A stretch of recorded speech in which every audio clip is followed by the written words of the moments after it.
Good morning students. This is 7th video of your chapter number 1, जहाँ पर 6th video में अभी तक हमने क्या पढ़ा था बेटे कि सीड को सो करते हैं हम, यानी सीड को बोते हैं। और अभी तक हमने एक मेथड भी पढ़ लिया कि मैनुअल सोइंग कैसे होती है, यानी हाथ से।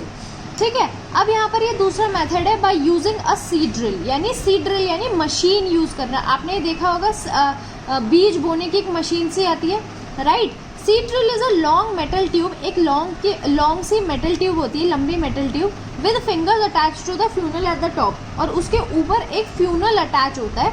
Seeds are put into the funnel from which they move into the fingers of the drill. तो क्या करते हैं हम, सीड्स को फ्यूनल में यानी जो नाली सी ऊपर बनी होती है उसमें डाल देते हैं, और वहाँ से नीचे जाके वो फिंगर से क्या होते हैं कि जो नालियाँ बनाता जाती है ये मशीन, उसमें अपने आप सो होते जाते हैं, यानी अपने आप गिरते अपने आप वो डलते जाते हैं। ठीक है, the seed drill is attach to a plough and as it move the seeds are sown by the drill. और जैसे ही क्या कहते हैं, मतलब हल्की तरह होता है, ये जगह बनाता जाता है और सीड इसके अंदर डलते जाते हैं। Using seed drill is consider a better method than broadcasting, और ब्रॉडकास्टिंग यानी मैनुअल से बहुत बेटर ये ऑप्शन है हमारा सीड ड्रिल का। क्यों? इसके दो रीजंस हैं। It ensure that seeds are sowed at the correct depth, यानी जो गहराई है जहाँ सीड को डालना चाहिए उतने ही गहराई में सीड जो है वो जाता है।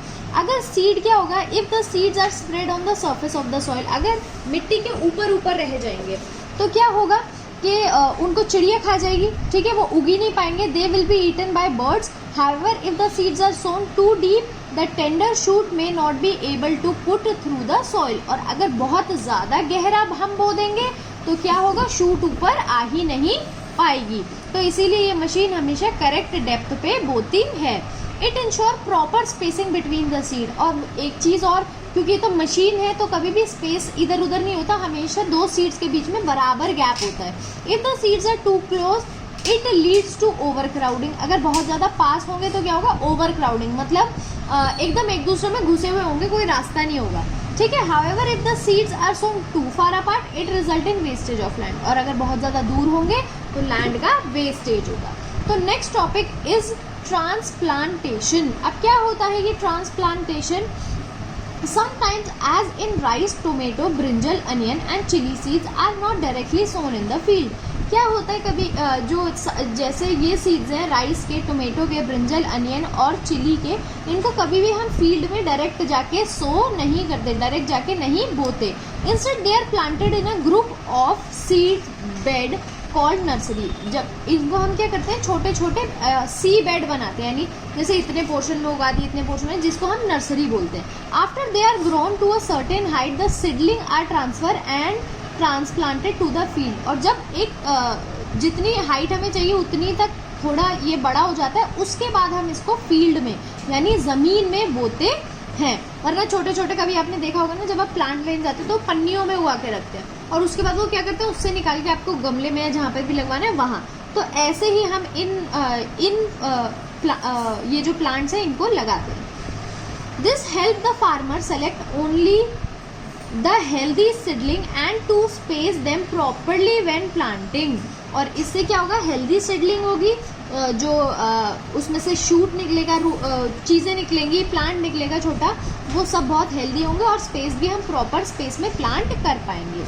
ठीक है, दिस इंक्रीज क्रॉप प्रोडक्शन, और इससे क्या होगा, क्रॉप प्रोडक्शन हमारा बढ़ेगा। This process of transferring healthy seedling from nursery to field is known as transplantation, और इसी प्रोसेस को यानी नर्सरी से लेके फील्ड में जब हम बोते हैं, इस प्रोसेस को हम क्या बोलते हैं, transplantation.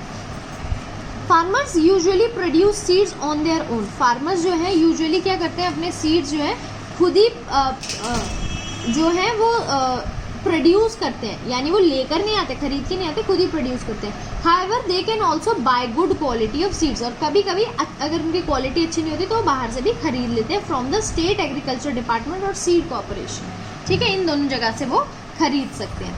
Now next topic is adding manual और फर्टिलाइजर्स। अब हमने क्या कहते हैं, यहाँ पर सोइंग तो कर दी, और क्या कहते हैं, अब फील्ड में छोटे छोटे प्लांट्स भी उग गए। अब क्या करेंगे हम, मैनुअल मैन्योर या फर्टिलाइजर्स डालेंगे। मैन्योर या फर्टिलाइजर्स क्या होता है, उससे जो प्लांट के जो हमारी ग्रोथ है वो अच्छे से बढ़ाता है या अच्छे से हेल्प करता है कि प्लांट अच्छे से ग्रो हो। ठीक है, मैन्योर में और फर्टिलाइजर्स एक ही। ठीक है, plants required nutrients for growth. Plants को क्या चाहिए होता है? न्यूट्रिएंट्स जैसे हमें चाहिए होते हैं। ठीक है, जैसे कैल्शियम हो गया और क्या कहते हैं प्रोटीन हो गया, तो ऐसे ही प्लांट्स को भी चाहिए होते हैं। They get these from the soil, और इनको कहाँ से मिलता है? सॉइल से मिलता है। Therefore, when a crop is harvested, it take away some of the nutrients present in the soil। और इसीलिए जब एक क्रॉप को काटा जाता है, यानी जब वो पक जाती है, उसको काटा जाता है, तो उसके साथ जो सॉइल के न्यूट्रिएंट्स होते हैं वो भी निकल जाते हैं। The nutrients get used up when the land is cultivated for a long time। और न्यूट्रिएंट्स क्या होता है? यूज हो जाते हैं कल्टीवेशन के दौरान। When the land is cultivated for a long time, जब लॉन्ग टाइम के लिए हम कल्टीवेट करते हैं तो क्या होता है? न्यूट्रिएंट उसके यूज हो जाते हैं। And crop yielding start falling, और क्रॉप की जो क्वालिटी होती है वो गिरना शुरू हो जाता है। जब एक लैंड पे बार बार क्रॉप उगाओगे तो क्या होगा? उसके जो न्यूट्रिएंट्स है वो खत्म हो जाएंगे। Therefore these nutrient need to be replenished from time to time, और इसीलिए इनको न्यूट्रिएंट्स को बार बार टाइम टू टाइम वापस लाना ज़रूरी है। This is done by adding manure और फर्टिलाइजर टू द सॉइल। और इसको हम कैसे करते हैं? न्यूट्रिएंट्स को वापस कैसे लाते हैं? फर्टिलाइजर या मैन्योर को सॉइल में ऐड करके। अब मैन्योर और फर्टिलाइजर होता क्या है ये हम पढ़ते हैं। Manure is an organic substance obtained by the decomposition of plant and animal waste by micro organism. जो मैन्योर होता है एक ऑर्गेनिक सब्सटेंस होता है, यानी ये हार्मफुल नहीं होता। ऑर्गेनिक मतलब जो नेचुरली बना हो। ठीक है, किसी जीव जंतु कीड़े मकोड़े इनसे जो भी बनता है वो नेचुरल या ऑर्गेनिक बोला जाता है।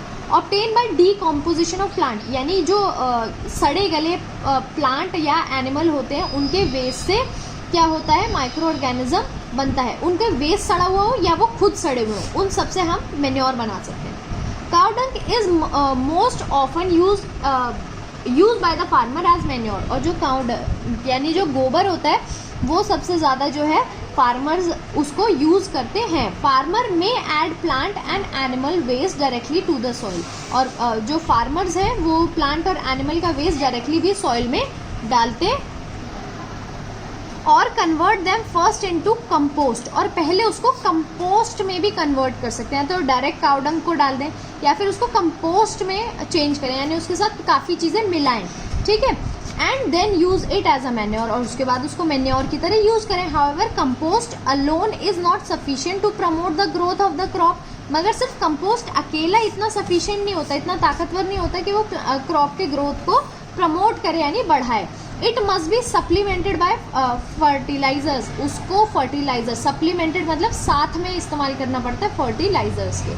अब देखते हैं क्या होते हैं fertilisers. Fertilizers are man-made mineral salt which supply a specific nutrient to the soil।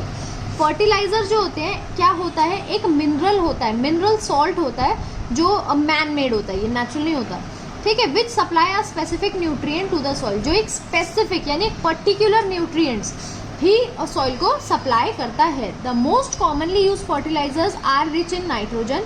सबसे जो कॉमनली सबसे ज़्यादा यूज होने वाले फर्टिलाइजर्स हमेशा किस में रिच होते हैं, यानी सबसे ज़्यादा क्या होता है उसमें?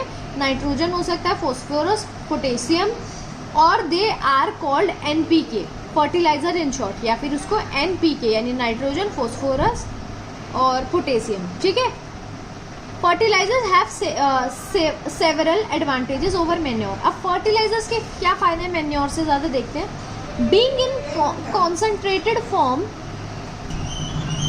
Fertilisers are needed in very small quantity. मगर जो फर्टिलाइजर्स होते हैं वो बहुत ही कम मात्रा में ज़रूरी यानी यूज़ किए जाते हैं, और ज़रूरी भी कम ही मात्रा में होते हैं। बीइंग इन कॉन्सेंट्रेटेड फॉर्म यानी लिमिटेड, जितना इस्तेमाल किया जाए उतनी ही क्वांटिटी, ज़्यादा नहीं डालना ना कम डालना। Fertiliser are easier to store, बहुत ज़्यादा आसान होते हैं स्टोर करना, and handle as they are not बल्कि, बहुत ज़्यादा भारी भी नहीं होते तो हैंडल करने में भी आसानी रहती है। They can be store in bags और पैकेट्स, बैग में या पैकेट में हम इसको स्टोर कर सकते हैं। Urea, sodium nitrate, super phosphate and ammonium phosphate are some of the commonly use fertilisers. ये कुछ फर्टिलाइजर्स के नाम हैं जो ज़्यादातर इस्तेमाल होते हैं।